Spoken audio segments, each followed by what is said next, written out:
Hi there. Welcome to The Awakened Heart, a podcast for healing women, a place where your voice matters, where your body is sacred, and your journey home to yourself is honored, no matter how winding the road. I'm Autumn Moran, licensed professional counselor, life coach, yoga instructor who specializes in working with late diagnosed neurodivergent women and trauma survivors. But right now, today, this episode, I am here as your companion on the sacred path of healing. Before we begin, I need to give a content warning. I want to give you a fair warning. This episode discusses sexual trauma, including assault, coercion in relationships, and the body's responses to violation. If you're not in a place to hear this today, that is completely okay. Please take care of yourself. This episode will be here when you're ready. And if you're listening and you start to feel overwhelmed or activated, please pause. Please ground yourself by using your 5 senses, naming what you see, feel, touch, taste, wiggle your toes. What do they feel like? What are they touching? And then breathe deeply. Whatever style of breath work you want to use, you can. My one tip is to just make sure that the exhale is longer than the inhale, because that's where regulation comes in. And then if you need some temperature change, get an ice pack and place it on your chest, back of your neck, or in your armpit. Reach out to support if you need it. You don't have to get through this whole episode in one sitting. This is a heavy topic, but I feel that it's just needs to be talked about. It needs to be relevant. Like, if we live in a society where a pedophile can be our president, I think we need to live in a society where I speak out loud about sexual assault, coercion, negative experiences. It needs to be talked about more than it is. It is not faux pas. It needs to be talked about. So here I am. I'm going to try it. I'm going to do it. And during this time, if you need immediate support, the RAIN Sexual Assault Hotline is 1-800-656 HOP as in pickle E. So 1-800-656-4673. And then you can text the mental health crisis hotline at 741-741. I tried them out over the Thanksgiving break just to see how the response was, and it was a very long wait time.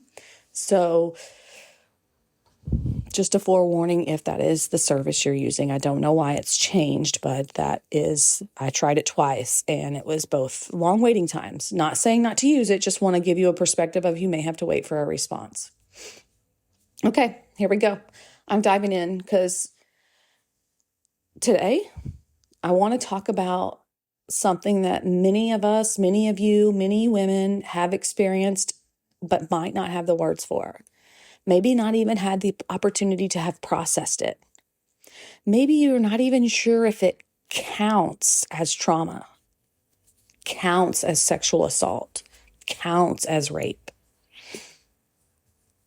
This episode is for anyone who's been in a sexual situation where you wanted to say no, but couldn't or didn't, where your body just essentially froze, where you went along with it even though everything in you was possibly screaming to stop, where you complied because you felt you had to, maybe because you were afraid, but maybe it's also because you didn't think you had a choice.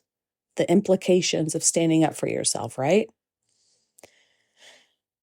And I want you to know that freeze response, that compliance, that's not your fault. That's not you agreeing. That's your nervous system trying to keep you alive. That's your body doing exactly what it was designed to do in the face of threat. If you've spent years blaming yourself for not fighting back, for not saying no more clearly, for letting it happen, I need you to hear this. You did not let anything happen. Your body went into a survival response that you had no conscious control over. And we're going to talk about why that happens, why it's even harder for neurodivergent women, and most importantly, what actually helps heal this. because you can heal from this. It's not quick, it's not easy, but it's possible. And you deserve that healing. We, as a society, deserve this healing and this knowledge to be spread so that maybe when they hear the ugly truth about it and it's in their faces, maybe people will stop supporting rapists and pedophiles. It's my big pie in the sky hope. So, where to start? I want to help you understand the freeze fawn response. So like what your body,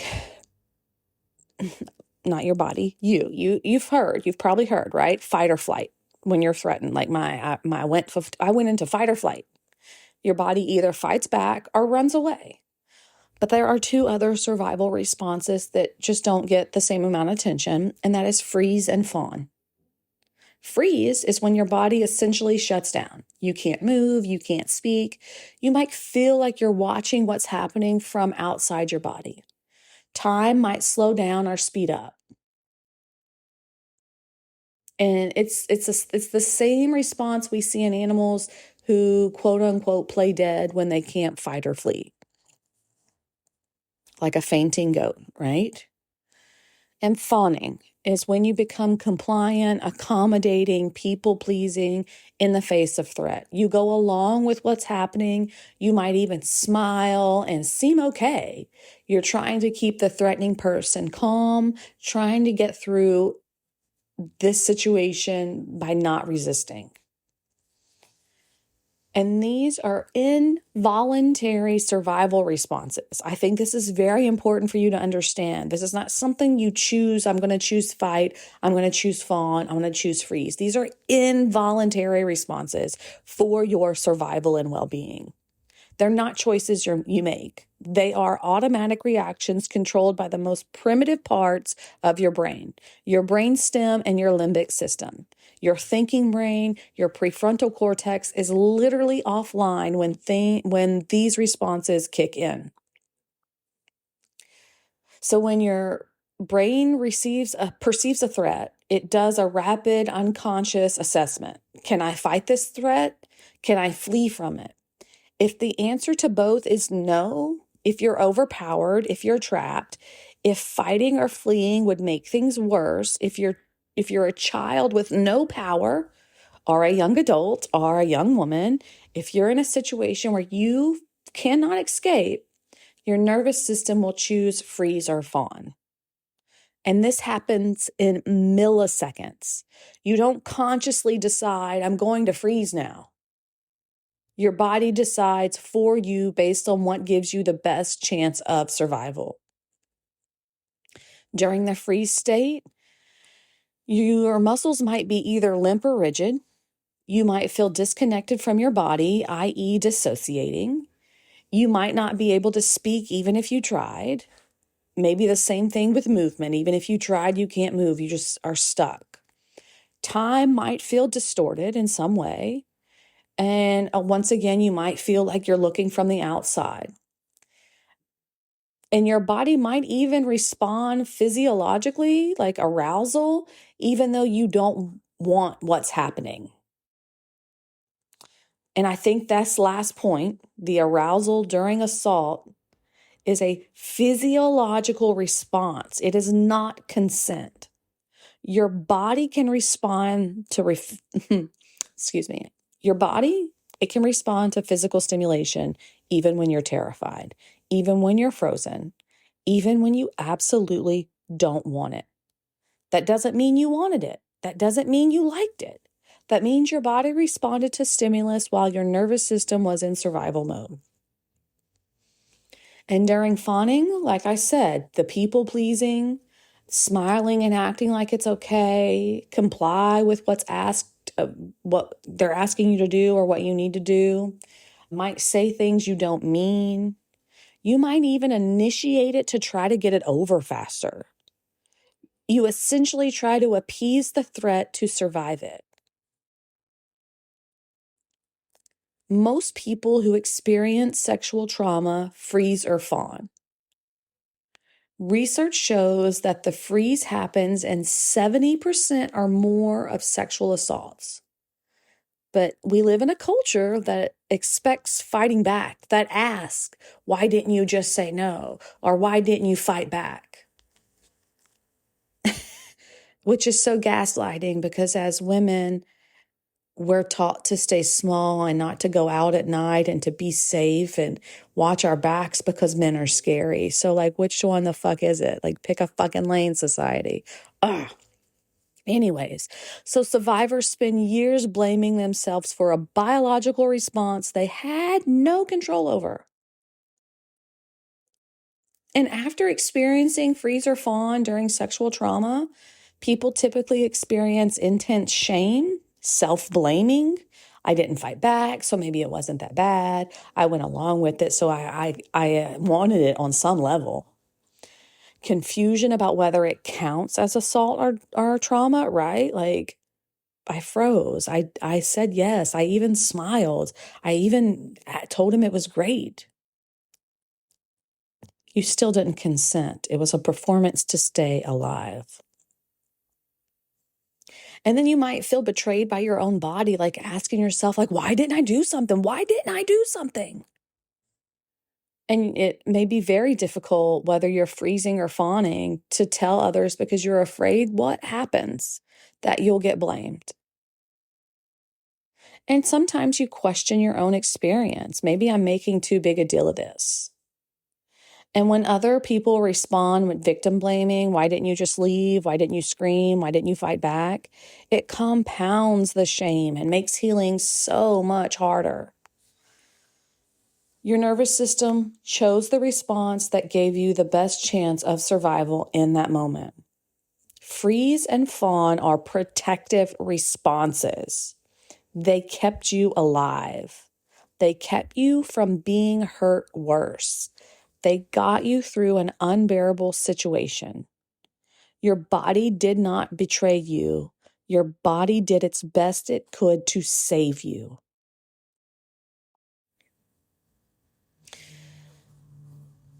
And let's go switching notes. This was a long one. This was a lot of stuff I wanted to put in here, so it's not very transitional, but I'm transitioning now. Take a sip, take a breath, shake it out. So we've talked about freeze and fawn, acknowledging that it was an automatic response. It wasn't something you chose. So let's put that piece in there. Let's plant that seed that it was never ever your fucking fault. I don't even care if you were absolutely fucking naked, shaking your titties in front of somebody's face. It is not your responsibility for someone else to control themselves. Consent is still there. I don't care what you were wearing, how you were acting. So what if it's not a stranger? What if it's like coercion and pressure in relationships? What if it's actively happening or it has happened? And so like maybe right now, last night, or even regularly, sexual coercion and pressure is in your relationship. I want to say this to you. I say this, part of these notes, part of this episode is because this is also sexual trauma. Even if it's your husband, your partner, even if you're married, even if you love them, even if you said yes, if you only said yes because of pressure, obligation, fear of consequences, or religious duty, that is not consent, and it is damaging you. Obligatory sex is not consensual sex. I said what I said, and I hope you are allowed to own that perspective. So what about feeling obligated? You think it's your job as a partner or as a wife, that sex is something you owe, that being in a relationship means your body is no longer entirely your own, that if you're not meeting his needs, you're failing at being a good partner. What about religious pressure? Maybe you've been taught you must honor your partner, your husband, in all ways, that denying him sexually is a sin, that your body belongs to him once you're married, that your desires and comfort don't matter as much as his needs, that being a godly wife means being sexually available regardless of what you want.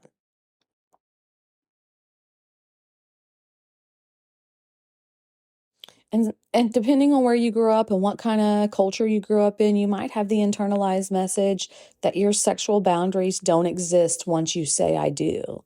That submission means your body isn't yours to withhold, that it's a wife's duty, that a wife's duty includes sex on demand. And what happens if you say no? You've got these fear of these fucking consequences. He'll be angry, cold, and distant. Maybe you'll get the guilt trip. You never want to. You don't find me attractive anymore. You don't love me.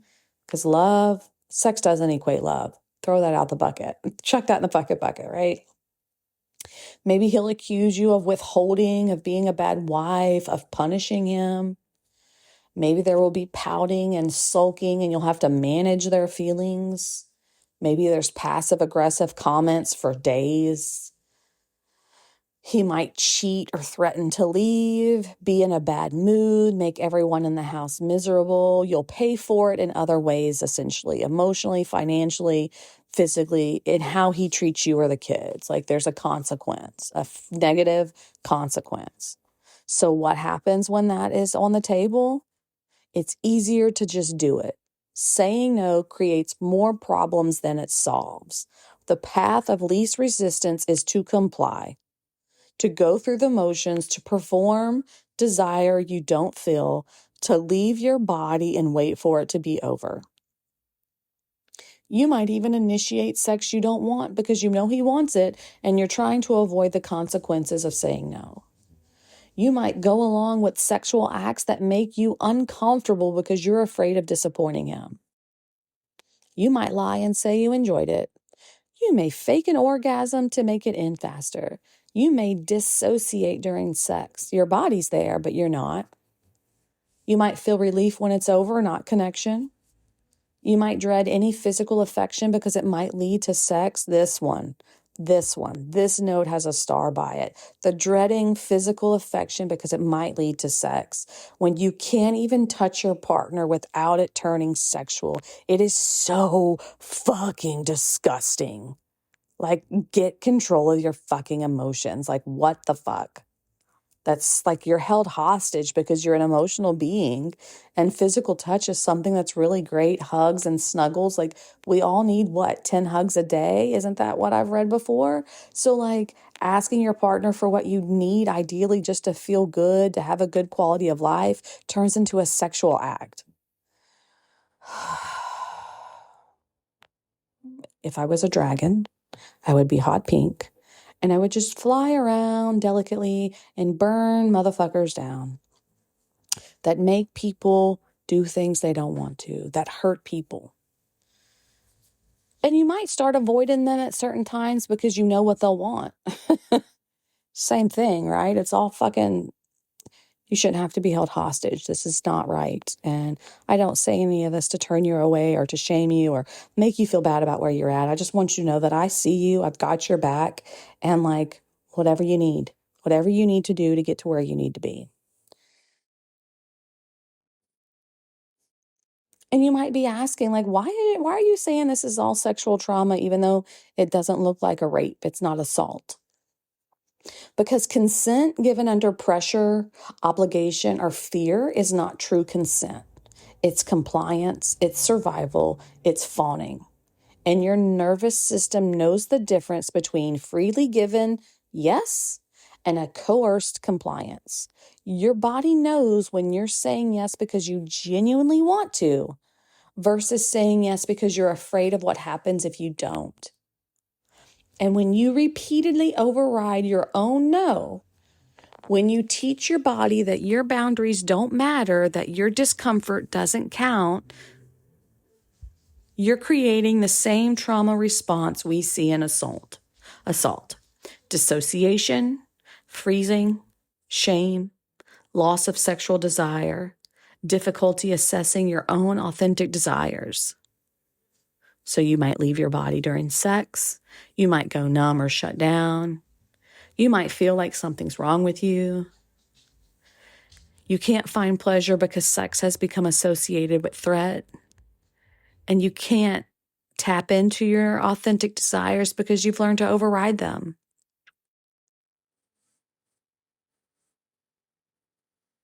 And the cognitive dissonance of it all. This is particularly painful because of the contradictions you're holding. But I love him, but he's a good father, but he's not a bad person, but we have a good relationship otherwise. He never forced me. But pressure and coercion are force.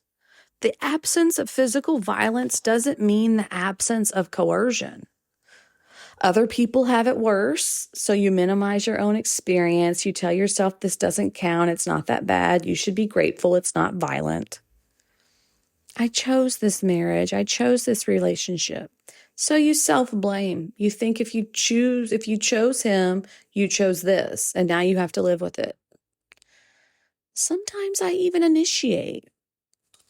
Are you initiating because you want sex, or because you're trying to control when it happens, or because you're trying to keep him happy, or because you're performing desire to avoid conflict? What about the my religion says this is right, and your body says it's wrong? Your body is telling you something isn't okay, but your theology is telling you to override that. And you might not recognize this as trauma because it's so fucking normalized in our culture, religion, families, friend groups, TV, politics, celebrities.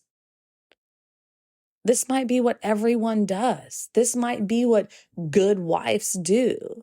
This might be what you were taught marriage is supposed to be. Like, I'm not going to watch any canceled comedian that's coming back after staying quiet for years. I'm not going to watch, I don't support most celebrity shit, but like, you're not catching me watching a movie or spending money and time with someone in there that is a known offender. I would rather stare at the wall or count grains of rice. Like, I will not let my energy be supporting garbage human behavior.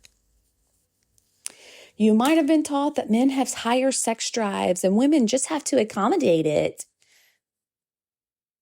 You might have been taught that men can't control themselves and women are responsible for managing the men's needs. Maybe it's once you're married, your body isn't fully yours. You owe him. You've got to keep him taken care of. Saying no might have been taught that that's selfish, withholding, or mean. Maybe you have the rule that a good wife doesn't turn her husband down, or a good girlfriend, or a good partner. Or this fucking one. If he strays, it's because you weren't meeting his needs. Nah, girl. He strayed because he's garbage. So you think everyone deals with this. You think this is normal. You think trauma has to be violent, has to involve a stranger, has to be a single horrific event.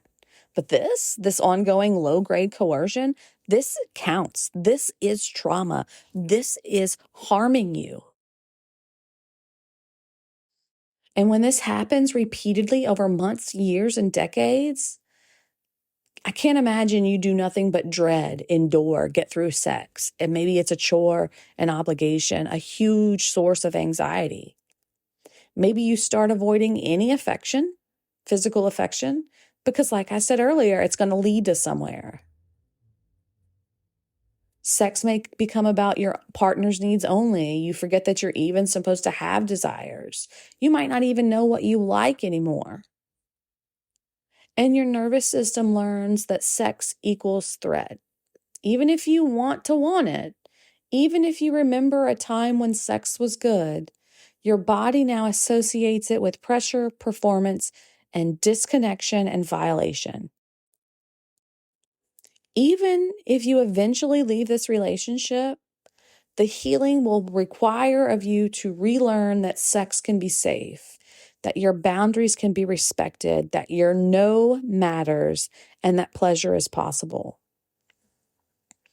And if you're hearing this and you're still in a relationship where this is happening, I want you to know that I know this is hard because you can't fully heal while the trauma is ongoing. You can't rewire your nervous system to feel safe during sex when sex isn't actually safe for you right now. You may need to start setting boundaries, and that might feel impossible. You might need to recognize that what's happening is actually abuse, even if it doesn't look like what you think abuse looks like. And you might need to make hard decisions about whether this relationship is sustainable. And I know this is complicated. You might have kids. You might be financially dependent. You might be in a religious community that doesn't support boundaries in marriage. You might have family that makes you feel like you need to stay. You might love him and not want to leave, and you might feel trapped. I can't tell you what to do, but I can tell you that you deserve to have your boundaries respected. You deserve to only have sex when you genuinely want it. You deserve a partner who cares about your consent, your comfort, your pleasure. You deserve better than this. If you're already someone who fawns, if people pleasing and accommodating is your baseline trauma response, this relationship dynamic is your nightmare scenario. You're being asked to override your needs and boundaries constantly, which is exactly what you've been doing your whole life. This relationship is reinforcing the harmful patterns you have. If you're neurodivergent and already struggle with body awareness, you might not even register what you're feeling in the moment. You might not realize you don't want it until after it's over. You might be so disconnected from your body that you genuinely don't know if you want sex or not. If you freeze easily, you might freeze during sex with your partner and they might not even know. You might be lying there checked out, waiting for it to end, and from the outside, it looks like consent. The healing work is the same work we're going to talk about, but it's harder. But it's just so much harder when the trauma is ongoing. What I want you to know, what I want to say before we get into the neurodivergent layer. Your body is yours, always and forever. That means even in marriage, even in committed relationships, even if you've said yes before, even if you've had sex 1,000 times, your body is still yours. You're allowed to say no at any time, and you can change your mind at any time. Wifely duties, it's not a thing. That's patriarchal bullshit wrapped in religious language. Your body is not a service you provide. If your partner makes you feel afraid, guilty, or obligated to have sex, that is coercion. Even if they're not yelling or threatening, even if it's just them pouting, being cold, mad, looking at you, making you feel bad, that's coercion. If your religion tells you that your body belongs to your husband and you have to be available, that teaching is harmful. That's not what healthy partnerships look like.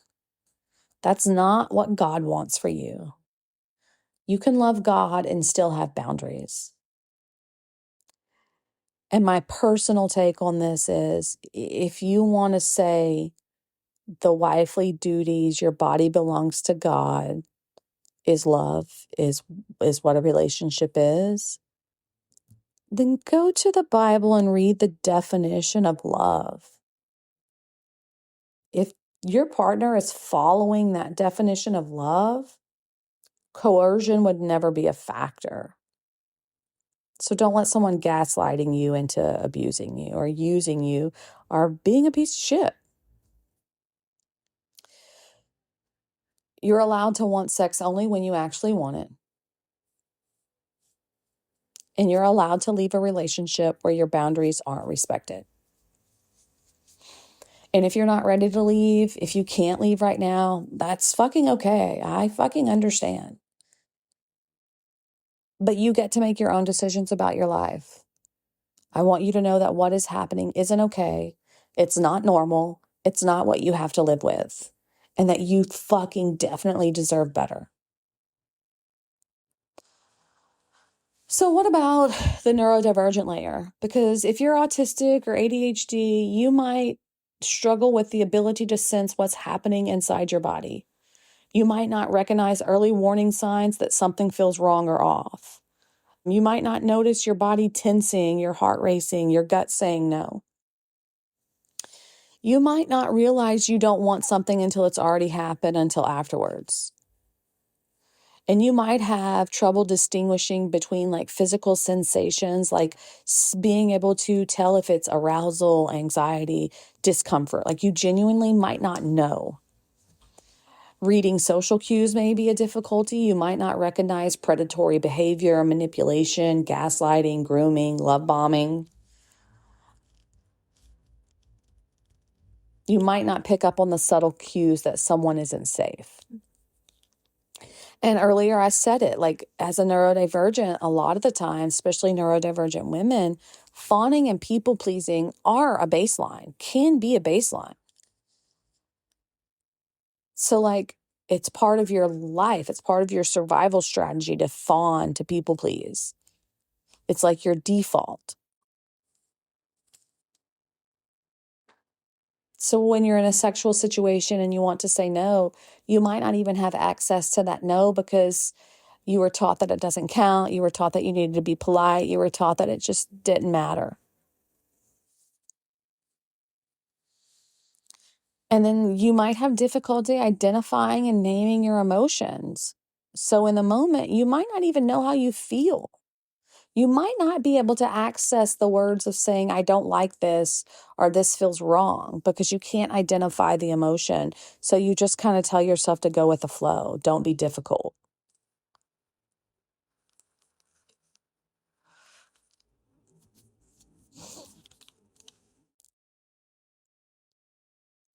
If you're neurodivergent and were already somewhat dissociated from your body, already struggling with body awareness, trauma makes all of that worse.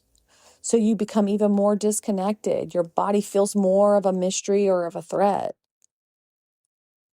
Your ability to have body awareness doesn't improve. In fact, it actually deteriorates. And healing requires reconnecting with a body you may have never felt connected to in the first place. You're not just healing trauma, you're also learning skills, body awareness, recognizing your own feelings, things that neurotypical people develop naturally, but you might not have never developed. So the healing journey can feel a little longer, be a little more complex, because it's not just reconnecting with your body. It's about learning for the first time how to connect with your body while also healing from trauma. And that's a lot. So what does it mean? Like you need trauma-informed and neurodivergent affirming care. You need a therapist who understands both trauma and neurodivergence, who get that your healing journey might look different.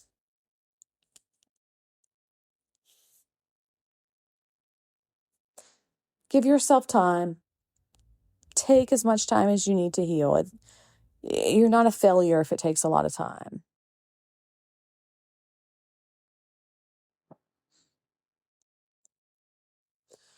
So what doesn't work?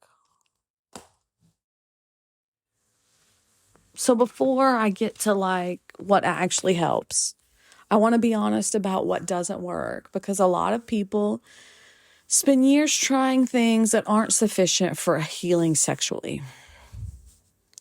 I'll start with one that might be surprising because I am a talk therapist. Talk therapy alone often isn't enough. And I am in no way saying that talk therapy doesn't help because I am a huge supporter in processing trauma through CPT, cognitive processing therapy. Talk therapy can be a part of healing, but sexual trauma lives in your body, not just in your thoughts. You can understand it intellectually. Like you can understand intellectually what happened. You can have insight about why you froze. You can make all the cognitive connections and your body can still be in a trauma response. You can't think your way out of a nervous system that learns sex equals threat. You need approaches that work with the body. just getting over it, moving on, letting time pass. It's been so long ago type shit. Trauma just doesn't go away if you ignore it. It doesn't fade with time if you don't process it. It's quite the opposite. The more you resist, the more you ignore, the more you push down, the louder and the more debilitating it's going to be. Are you sick all the time? Does your body hurt? Do you prone to injuries? Yeah, that's just your emotional trauma that you keep pushing away, showing itself, praying, helping, begging to be seen and processed.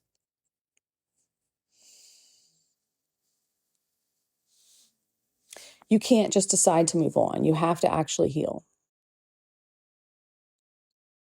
What about avoiding all sexual contact forever? I understand this impulse to protect yourself by avoiding anything sexual. And if you're not ready, that's completely okay. But long-term avoidance doesn't heal the trauma. It just means you're organizing your whole life around not triggering it. And healing isn't about forcing yourself into sexual situations before you're ready. But it's also not about complete avoidance forever. It's about building capacity to feel safe in your body, safe in intimacy, and eventually, if you want to, safe in sexual connection. A simple starter. I don't even know, I have to go look at my notes, but I might repeat this. But like when it comes to that, safe touch. Go to a massage therapist you trust.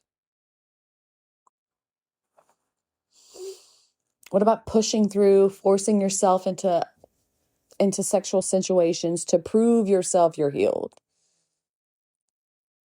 Trying to override the trauma by exposing yourself to triggering situations before you've built the capacity to handle them, it doesn't heal the trauma. It can actually re-traumatize you. It teaches your nervous system that you still can't trust yourself to keep yourself safe. Healing requires pacing, titration, going slow enough that your nervous system can integrate new experiences of safety. What about just trying to think differently about what happened? Cognitive reframes can be helpful as part of healing, but trauma isn't primarily a cognitive problem. It's a nervous system problem. Your body is stuck in a threat response, and you can't think your way out of that. You need approaches that work with the body, that help your nervous system complete the responses that got stuck, that build new neural pathways for safety. And sometimes, a lot of the times, you can intellectually understand and process what's happening or what happened, but the somatic processing component is not there. You can read every book about trauma. You can understand polyvagal theory, window of tolerance, the freeze and fawn response. You can have all the intellectual knowledge, but understanding doesn't equal healing. Your body needs to have different experiences. Your nervous system needs to be retrained.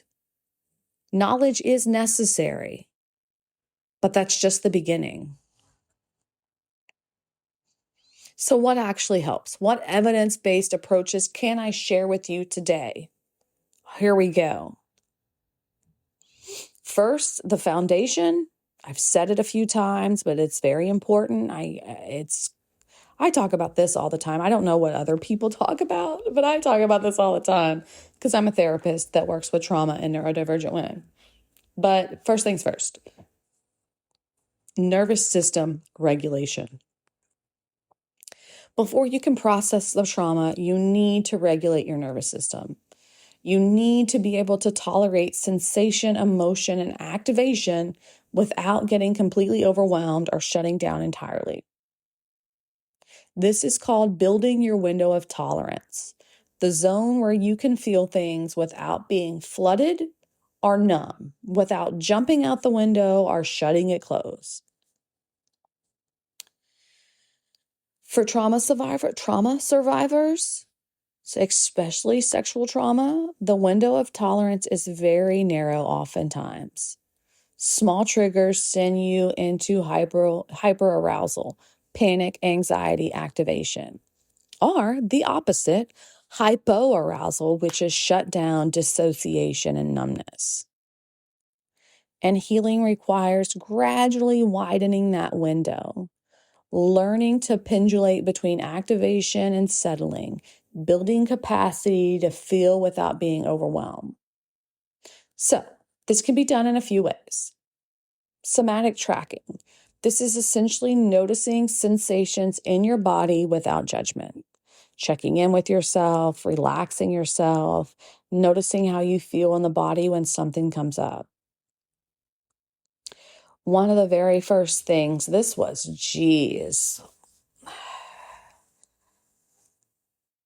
10, 20, 25, 10, 20, 25 years ago, right? Ooh.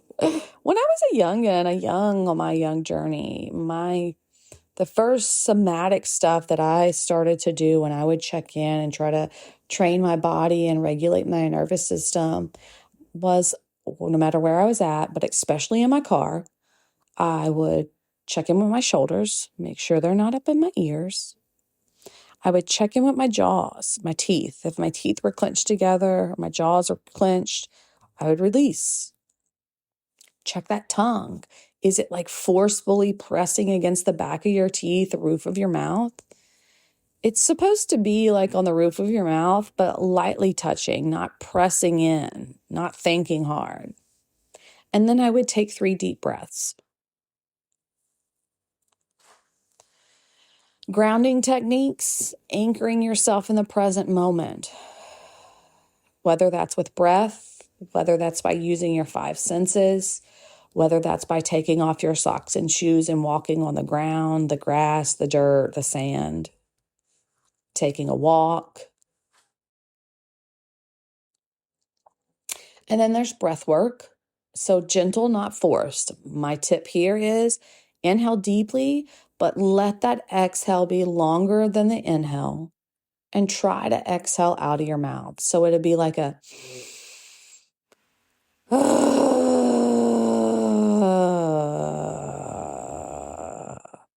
kind of dramatic. Movement is a great regulator. Yoga, even gentle movements, walking, dancing, anything that just kind of helps you in your body to move your body, wiggle, shake, jiggle, shake it out, shake it out.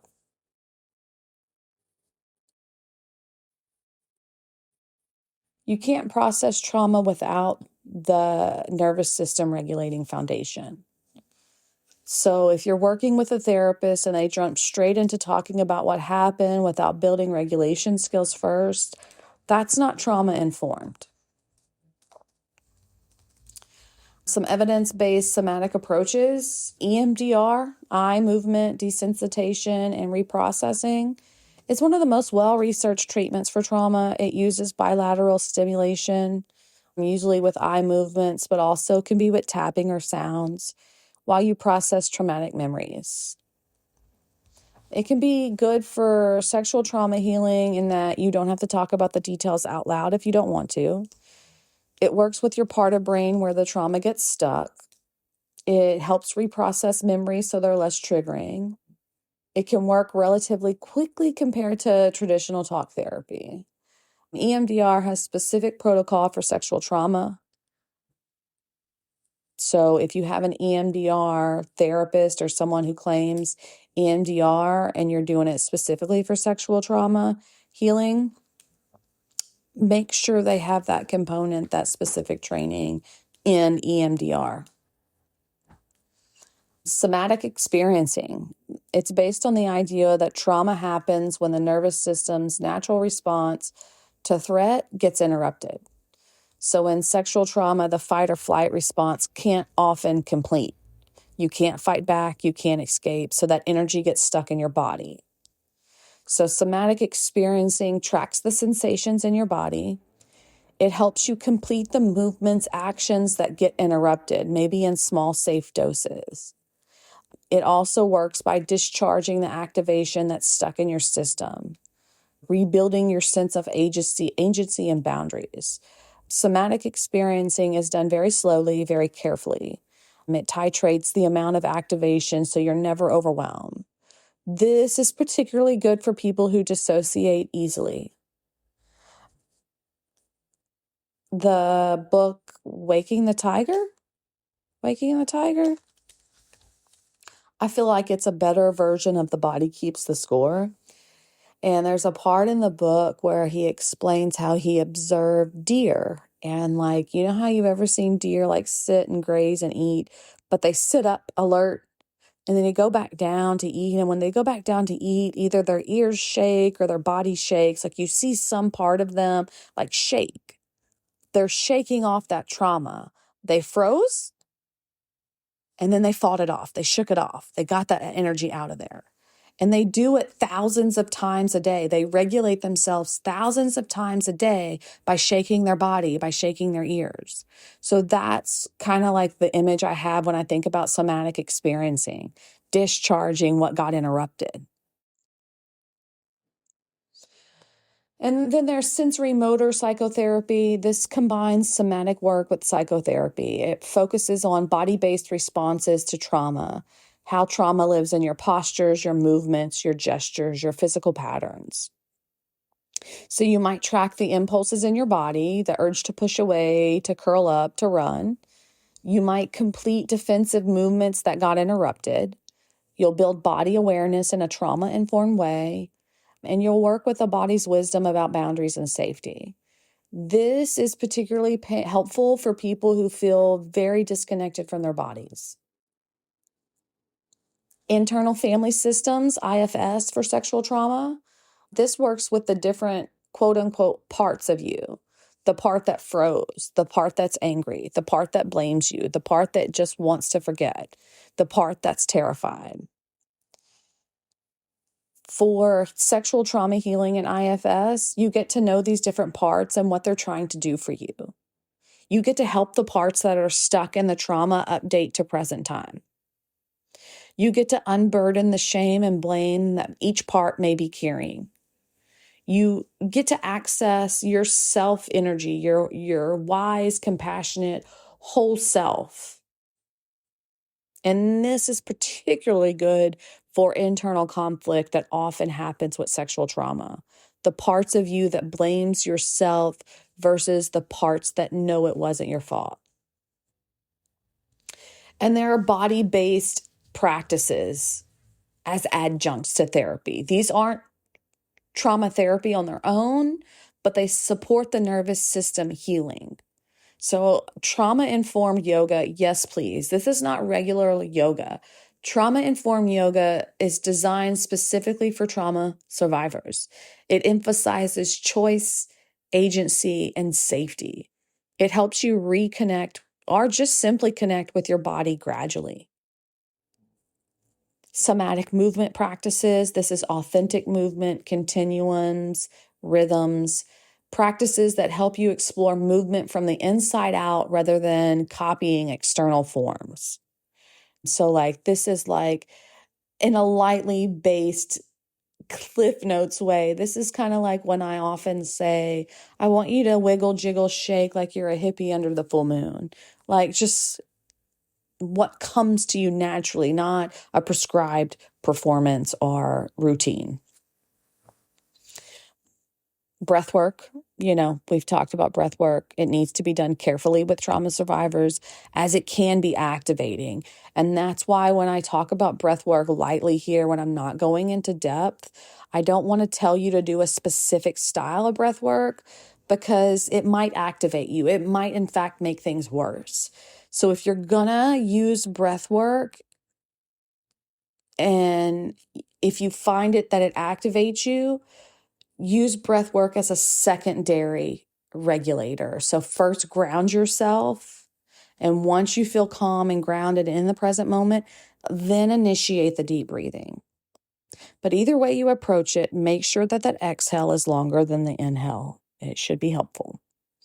And then you've got safe touch, therapeutic massage, acupuncture from practitioners who understand trauma, who can understand that, I'm sorry, what am I trying to say?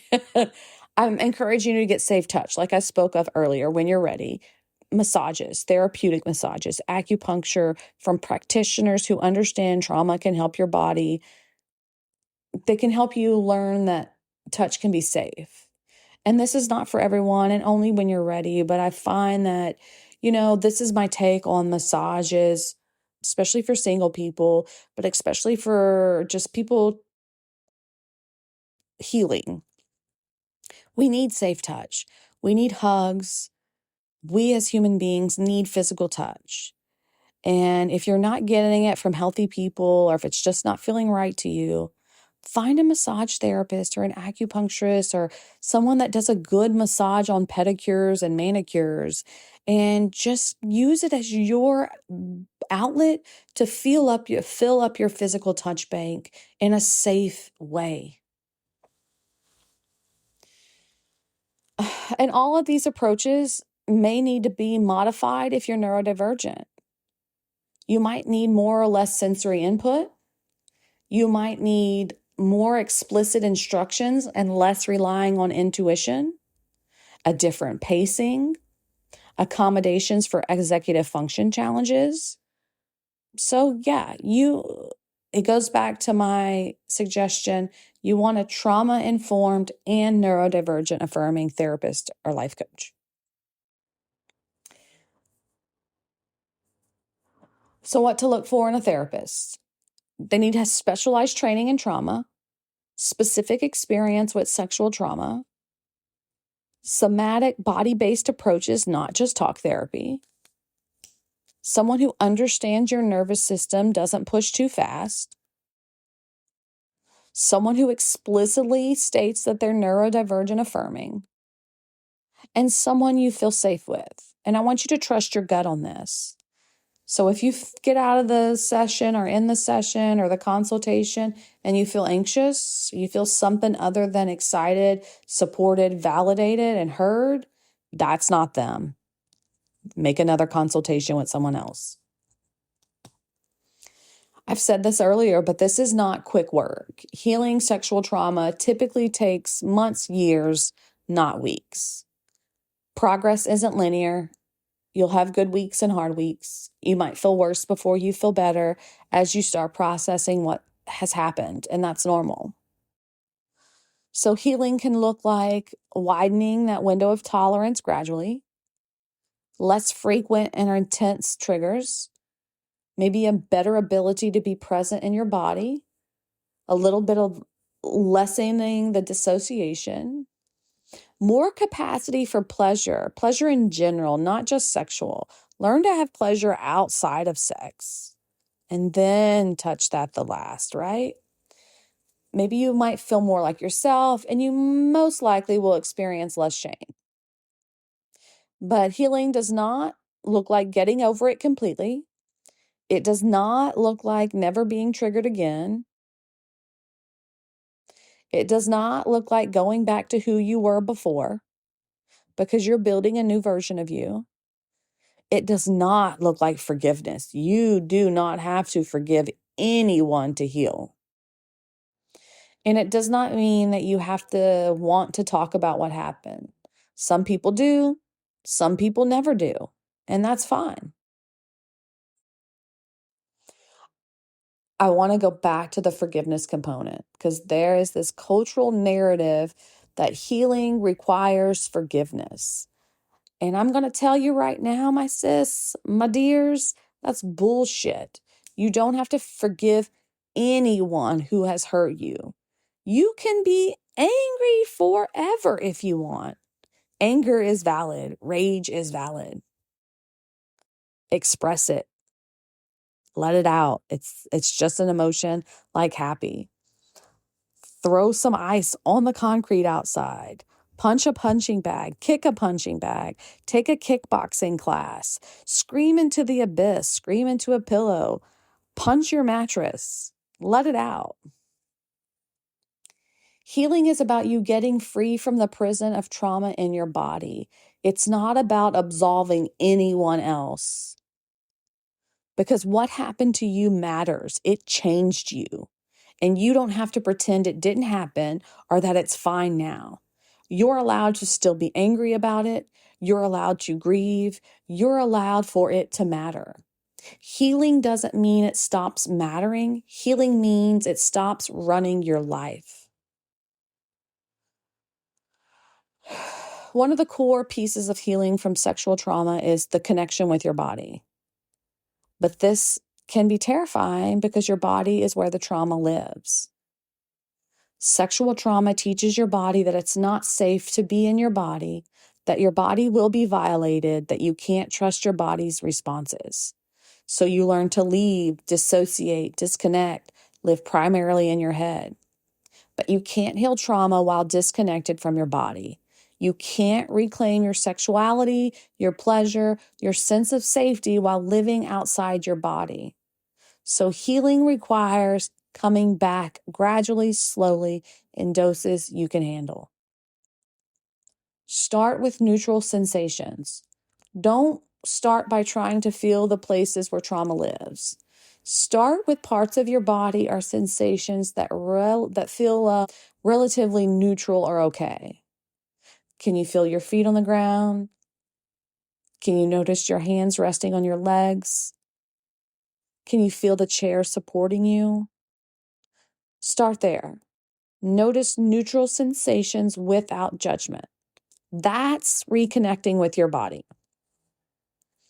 And then you can build tolerance gradually. You're building your capacity to be in your body for longer periods without getting triggered or dissociating. Maybe you can be present in your body for 30 seconds, then a minute, then 2 minutes. This is progress. I encourage you to move between being in your body, feeling the sensations, and resourcing, looking around the room, thinking about something pleasant, orienting yourself to safety. You don't have to stay in your body constantly. You learn to go in and out, building tolerance over time. And always notice without judgment. When you notice sensations, practice not judging them as good or bad. Just notice them. There's tension in my shoulders. There's warmth in my chest. There's numbness in my legs. My jaws are grinding. My neck's in my ears. This is harder than it sounds because we're trained to judge everything, especially our bodies.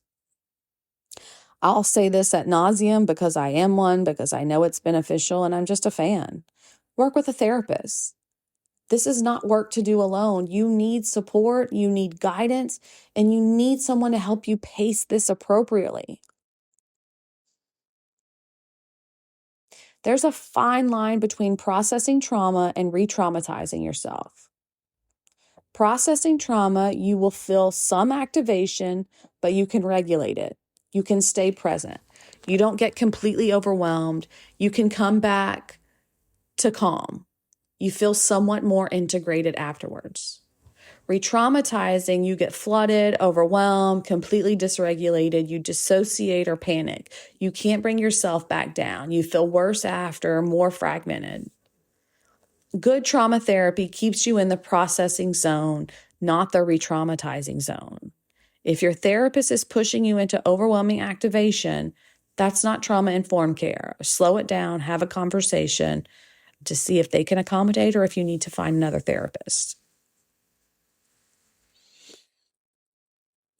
Eventually, and if and when you're ready, part of healing might include reconnecting with sexual pleasure. But this is way down the line. Please don't rush this. Please don't feel like you have to be here because first, safety in your body, being able to be present without dissociating. You can not have sex for as long as you don't want to have sex. Like you can be celibate if you want to. Like you can pleasure yourself every single day if you feel safe with yourself, but don't involve someone else if it makes you feel some sort of way, ever.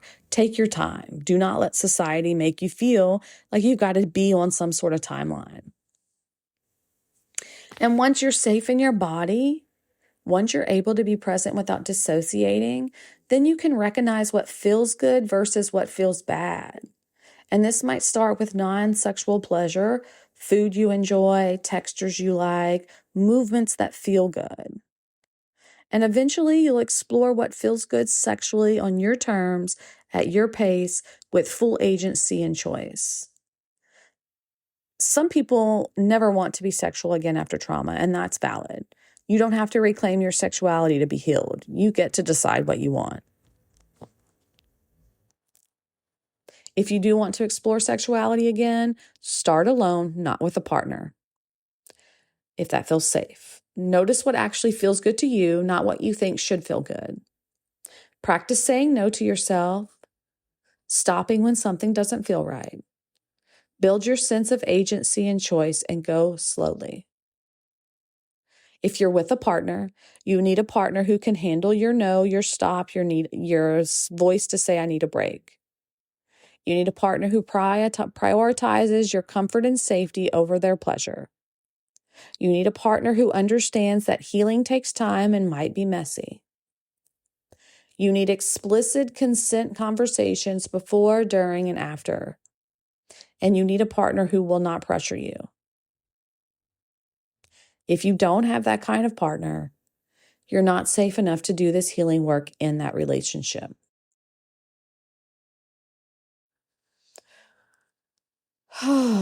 So, if you froze, that's not your fault.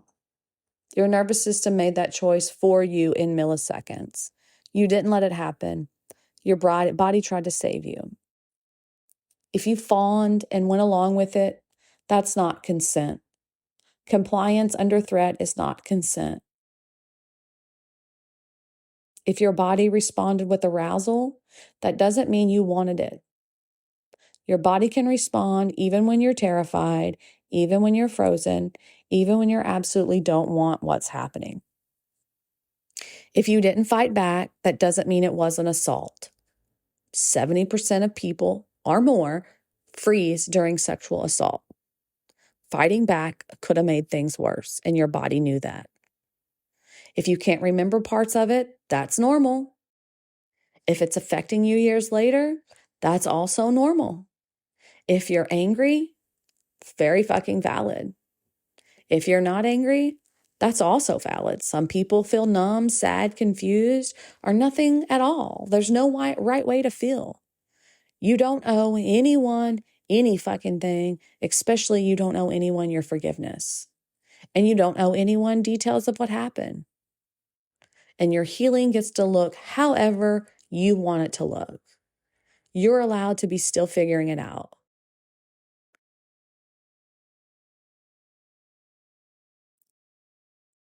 If you're still listening to this and you're realizing that what happened to you was sexual trauma, or that what's still happening in your relationship is coercion, I see you, and I'm so sorry.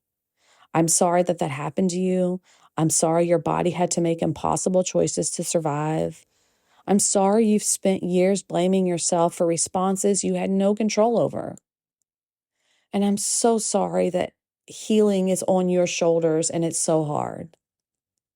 But healing is possible.